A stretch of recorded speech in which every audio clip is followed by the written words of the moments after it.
Howdy folks, it's Meandering Mike in the Man Cave of Madness. It is a bit before midnight, and we are continuing our playthrough of Britannia. We're on turn 3. The Romans have already taken their turn, and as you can see here, we're gonna look on over. They have managed to punch their way into Scotland. This time would really probably be called Pictland. They managed to take 2 territories away from the Picts. They took 1 away from the Brigantes, managed to force them to submit. Earlier, they had forced the Welsh to submit, and they had destroyed the Belgae. They did lose 2 forts to the Belgae. This is the status that we're at. The Caledonians and Picts have been fighting in the far north. We will now pick up with what would have been the Belgae turn. They don't get to go the Welsh. The Romans are not allowing them to grow. They really have nowhere to move.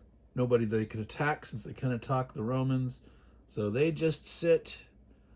The Brigantes are next. The Brigantes are not going to be allowed to grow by the Romans. They're on the verge. They have, can't see that there. They have 2 population points stored up. They could have grown 1 plus 2 halves, 2 points. They could have grown an army and have 1 population left over, but they're not going to get to do that. And in fact, they wouldn't want to, given they have nowhere to go. They can't reach anybody.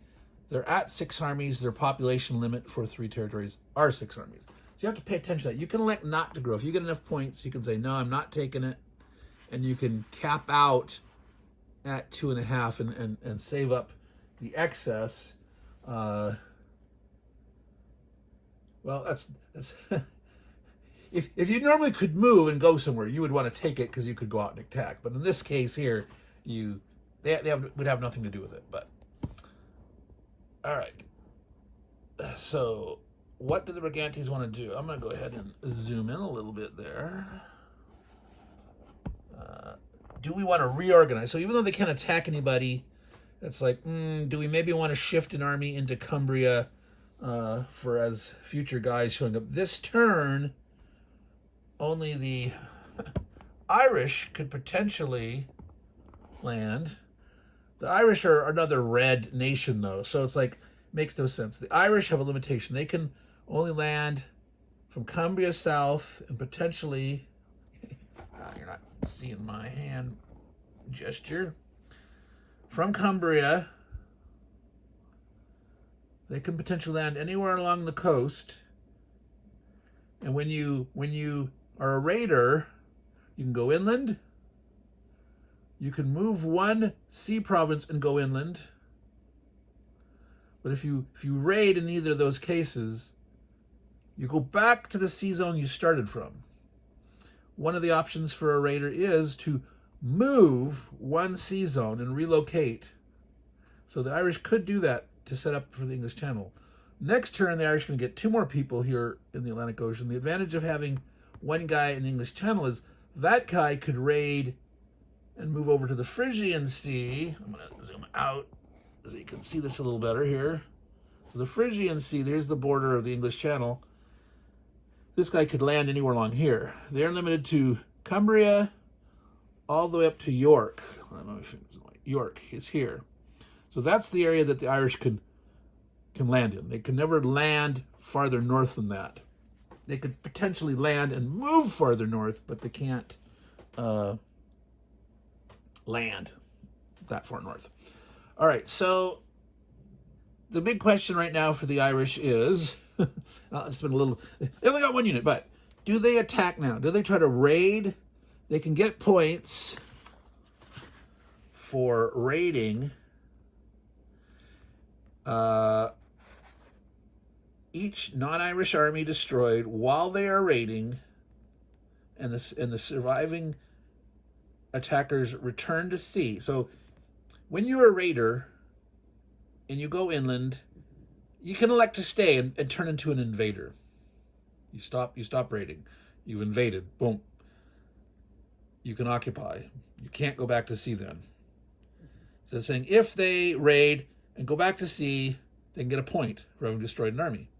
Right now they only have one army. Now specifically they separate Roman forts. You get 1 point per Roman fort destroyed, whether they're raiding or invading or whatnot. As a raider here, now under the raiding rules, it says you don't actually have to survive to get the points for raiding. If they went and raided and died killing other armies, they'd still get their point. If they had, for example, 2 armies and they raided and one died, to get the points according to this, the surviving guys have to raid.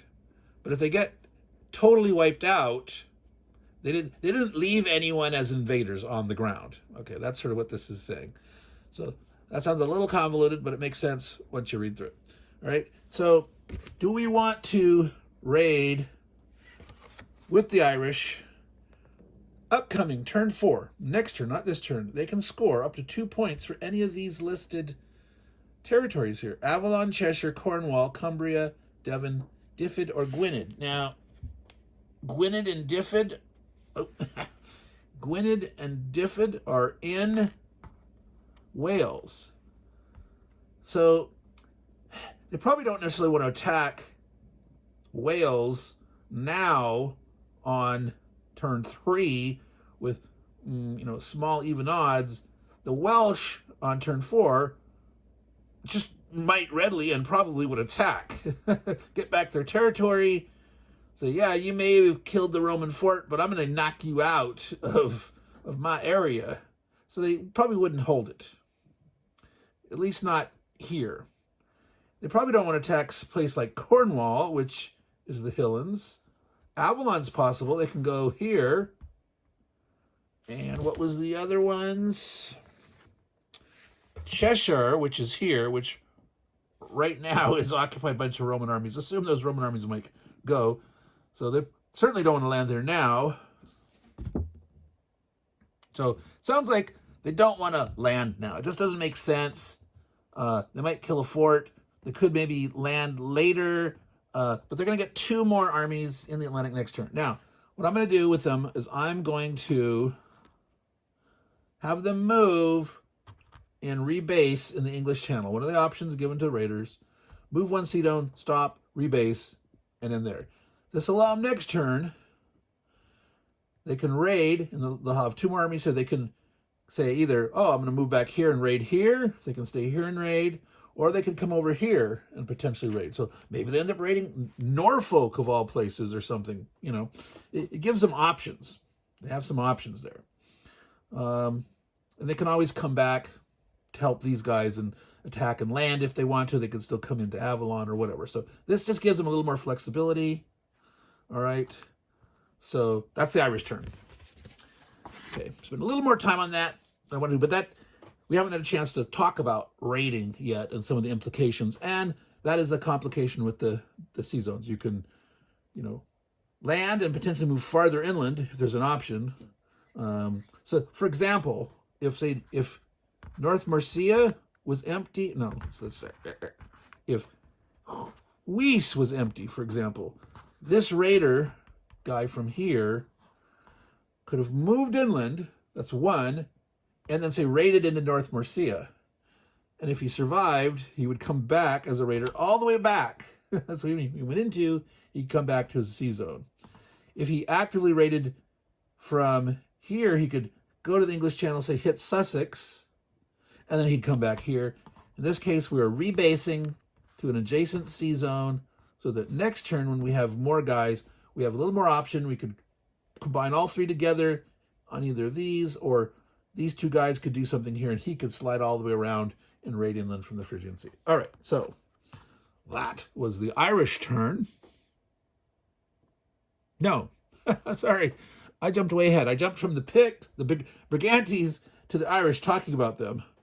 We actually have to do the Picts and the Caledonians first. They're not going to interfere with each other. And that's sometimes a thing to do to help speed things up in a multiplayer game. Is if you have guys that are so far apart from each other and you don't really care, it's like what they're doing up here between the Picts and the Caledonians aren't going to influence your decisions. Now, potentially it could. As the Irish here, it's like, well, do I want to pick more on green or someone else? What happens up there might influence your decision. But oftentimes you can say, hey, you take the turn for that guy up here while I do my turn down here, and you can do them out of order. All right. So let's look back up there. Brigantes. We were talking about, should I reallocate these? And we were talking about that potentially Cumbria was on the list of the Irish, that they can get points for occupying Cumbria. Potentially the Brigantes could move out of Cumbria to like let the Irish move in. The Brigantes do move first. They wouldn't want to do it in this turn, but maybe next turn when there's more guys here, they could do that. They could basically, yeah, it's Cumbria to York. Cumbria to York, not Cheshire. Cumbria to York is where the Irish could land. But again, right now, they don't, until they can expand, they're at their population. They don't want to lose any territories. The Romans can't come in.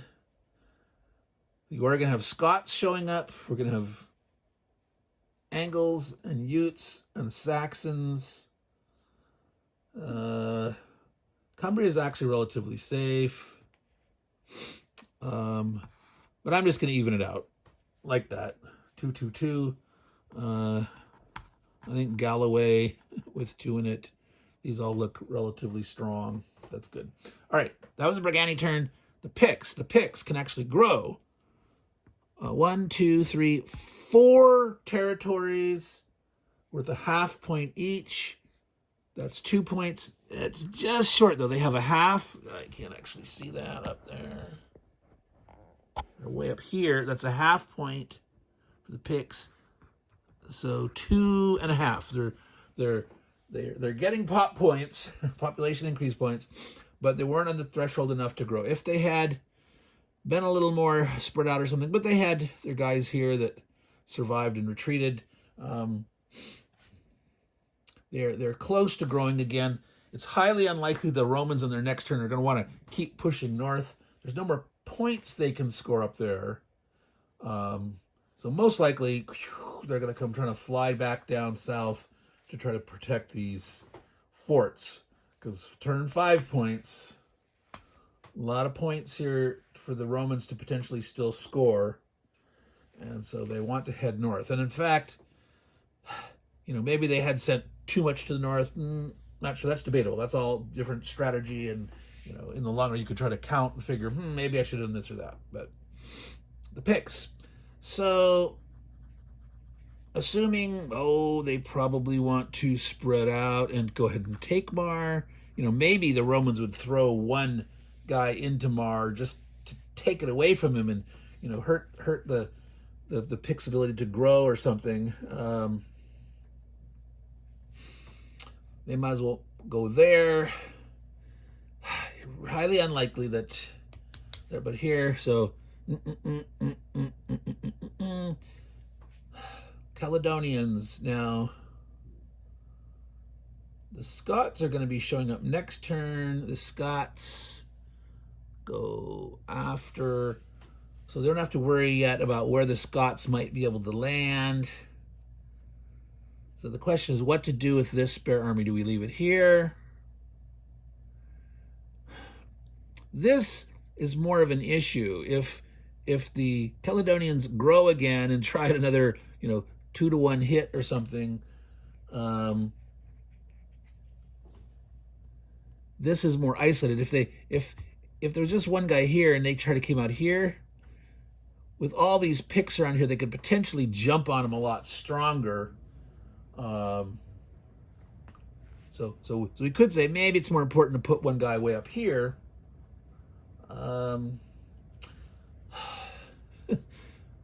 But that's less central in terms of then moving south and reacting. They could put him in the center in Moray, that he could go any direction, but then he couldn't run to the south. By, say, being in Alban,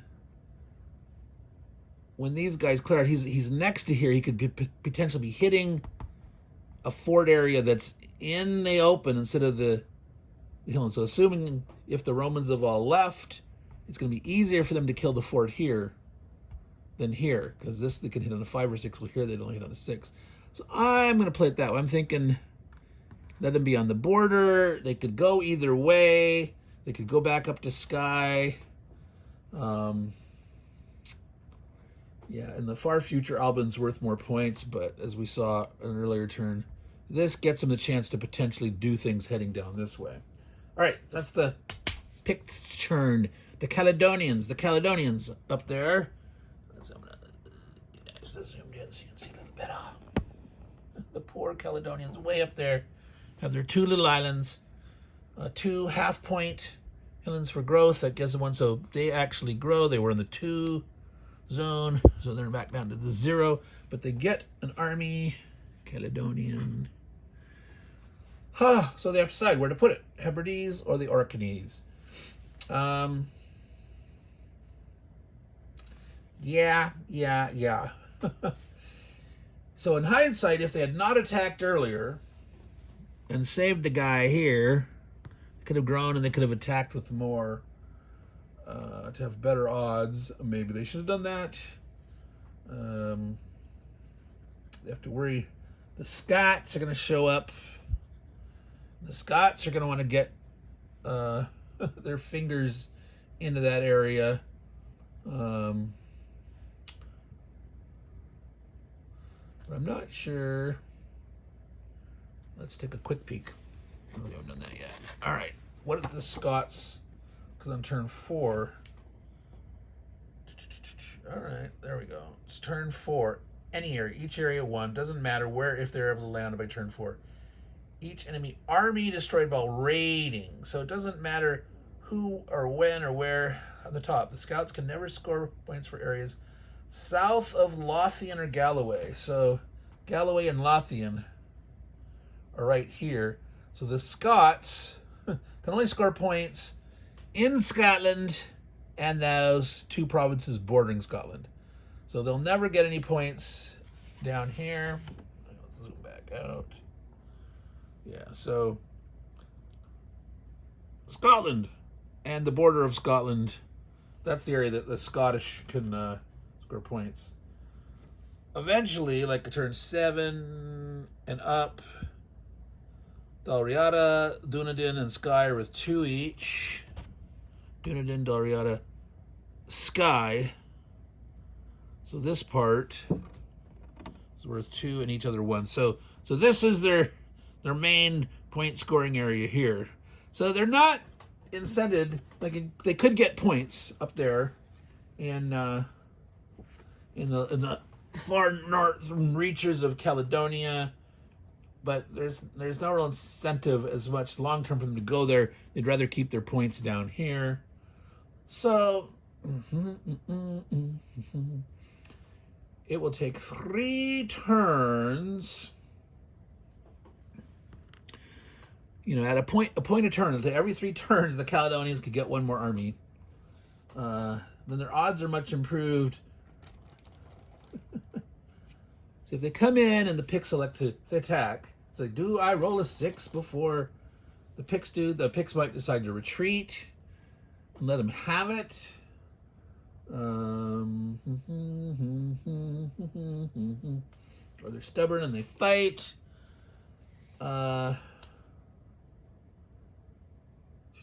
That Scot that comes in, it's kind of important where he can go, because if they say come in with 2 armies with the thought of I'm not necessarily gonna, if I take it and live, I could then slide 1 back the next turn, but it'll still only have here, or he could take it, he could attack, lose 1, but manage to take it.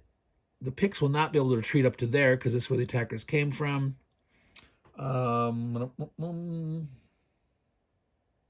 Where can the Scots go? Scots on turn 4. It's only 1 army. Where's the sea zone? In the Irish Sea. So that's here. So that Icelandic sea zone, the line is, I think, here. Can you see that? Yeah, it's here. So this is Atlantic. So the Irish coming in here, not the Irish, the Scots coming in, their one army as a raider could go here and say land if this is empty.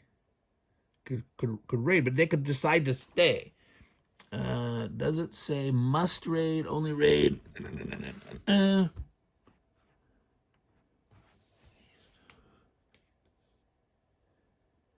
right, so there's a special footnote here. May not land south of Galloway, so that's Galloway where they can get points,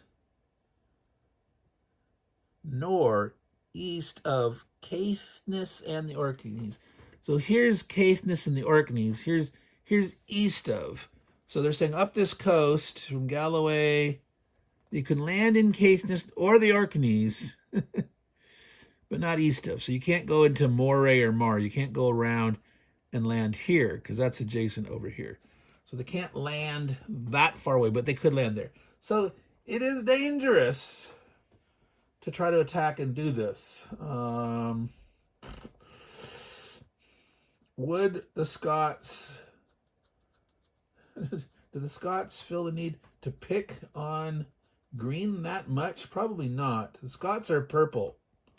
They're another purple guy. They've already kept the Welsh from scoring any points so far.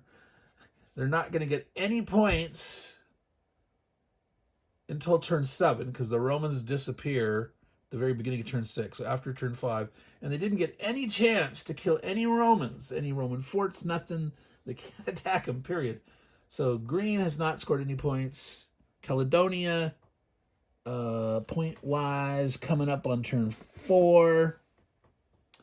Caithness and the Hebrides and the Orkneys were 2 each. See, boy, if you get it, if they can get lucky, and if they could go in, well, if they go in with 2 armies on and take this on turn 3, if the Scots went and occupied that, that would deny them 2 points for this because they couldn't come back and get it. But if they can manage to take it and then get back there on turn 4, they could get their 6 points. Caithness, Hebrides, and Orkneys.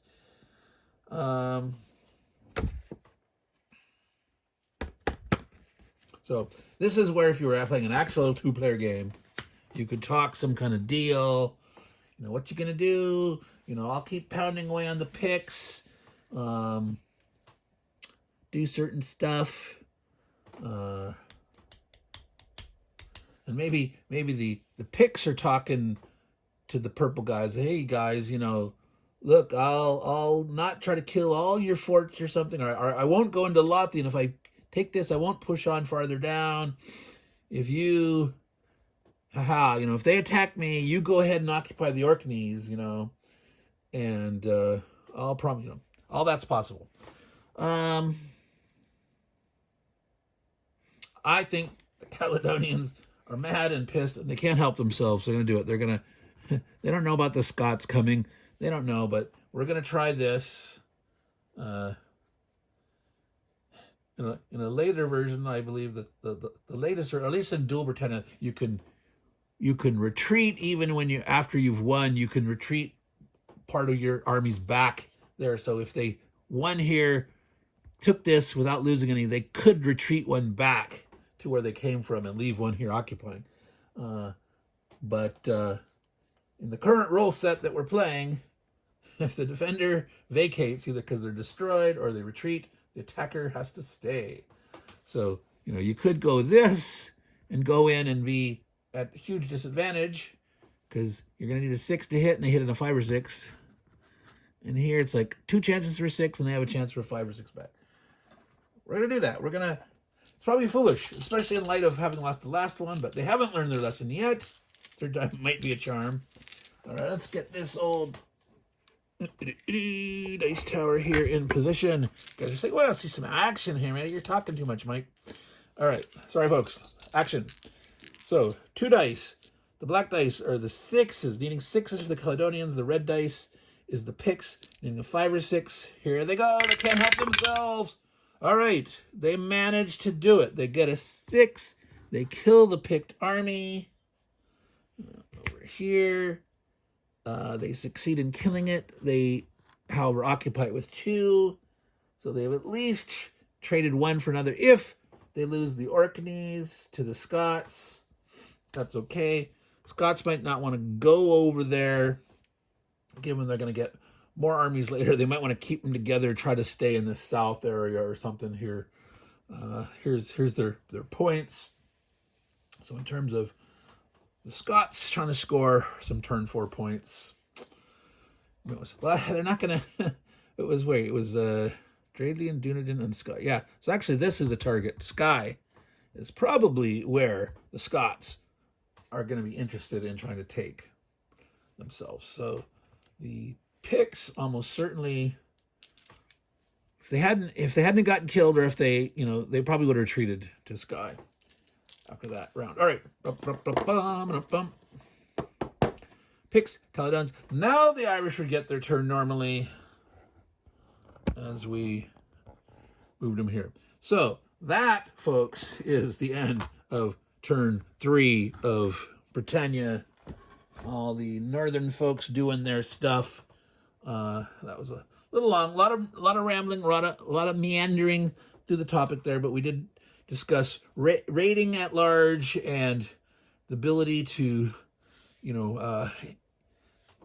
maneuver sort of at sea. And again, these guys aren't really staying at sea. This represents they're basing from someplace. These are long 75-year game turns. It's sort of just the extent of where they're focusing their raids or potential invasions at, and ability to project their power. They're not camping out at sea, obviously, right? These are not, it's not Waterworld, folks. They're not living out at sea. So, Meandering Mike, the Man Cave of Madness. We'll see. Maybe we can get another turn in tonight for the Romans on turn 4. Not sure. That might not be tomorrow. Got a kind of full slate tomorrow of stuff I need to do. So maybe I should prepare for that instead. So anyway, let's zoom on out and back here.